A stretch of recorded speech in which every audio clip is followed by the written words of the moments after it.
Аз съм отличник, ходя чист или говоря добре български, но в крайна сметка те пак не ме приемат. Непрекъснато се самообвиняваш, че все не си достатъчен, че все нещо липсва, че те нещо ти си виновен и така нататък. Което за едно дете е страшна травма, която вероятно играе някаква роля и като възрастен. Аз съм родена 90-те години. Тогава е имало моменти, в които наистина сме били в недоимък. И точно в този момент аз и сестра ми трябваше да ходим на детска градина. И точно в този момент родителите ми заделяха и малкото пари, които имат, за да ни запишат и да учим английски език. Няма по-хубаво нещо от това да се родиш в хубаво семейство. Моите родители се занимават с ромското развитие повече от 30 години. Целият ми живот е свързан с ромската кауза покрай тях. В борбата си да помогнат на ромските деца, всъщност са помогнали на нас самите, на собствените си деца. Винаги са се стремяли да ни създадат на нас добър живот, който да бъде достоен и да не е приравняван с стереотипа, който битува за ромите. Номер същия ли? Мисля, че не. Ние сме били записани в смесена детска градина. Беше на центъра, в града и вътре беше доста по-уютно, по-чисто, по-хубаво. Условията за децата бяха други.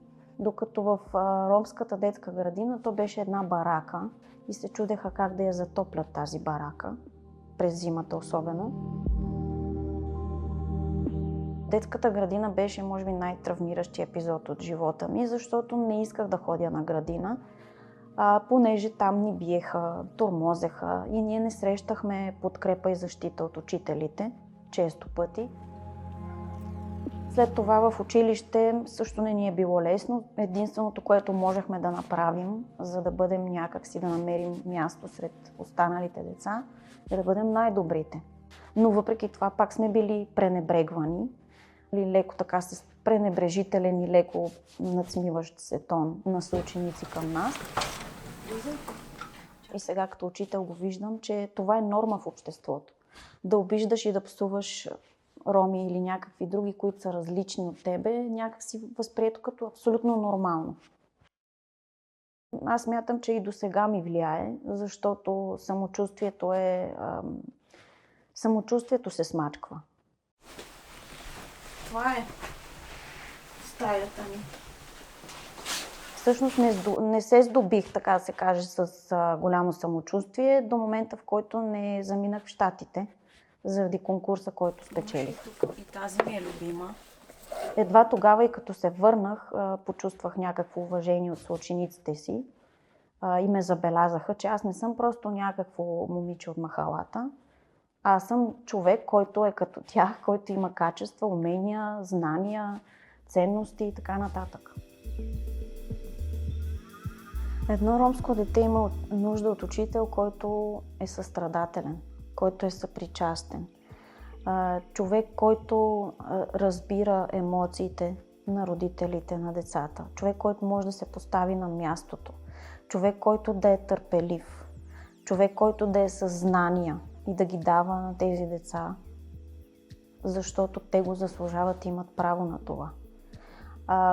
Добрият учител трябва да бъде последователен в своите стъпки, да бъде постоянен, да не се отказва, да предава емоцията и ентусиазма си на тези деца, да се опитва да ги научи на житейски уроци, не само на тези, които са заложени в учебната програма, да бъде примера, към който те да се обърнат. Аз съм нямала такива учители.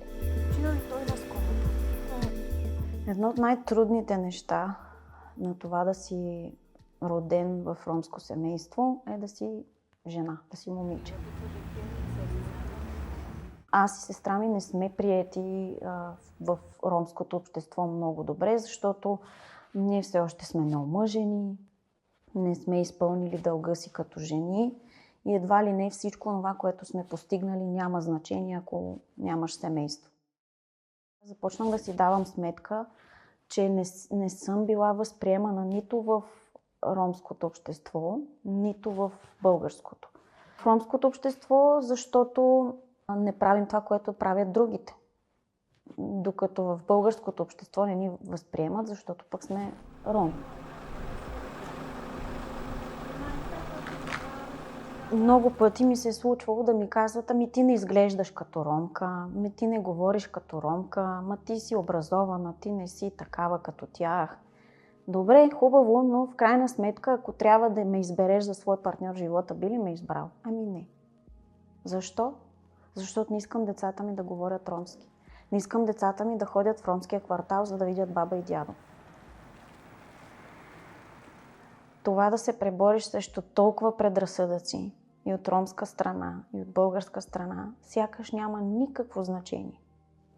Защото се оказва, че те преценяват само по това. Нищо друго няма значение. И смятам, че България има още много, много, много години да минат, за да доживеем до този момент, в който хората ще се преценяват по качества, а не по произход.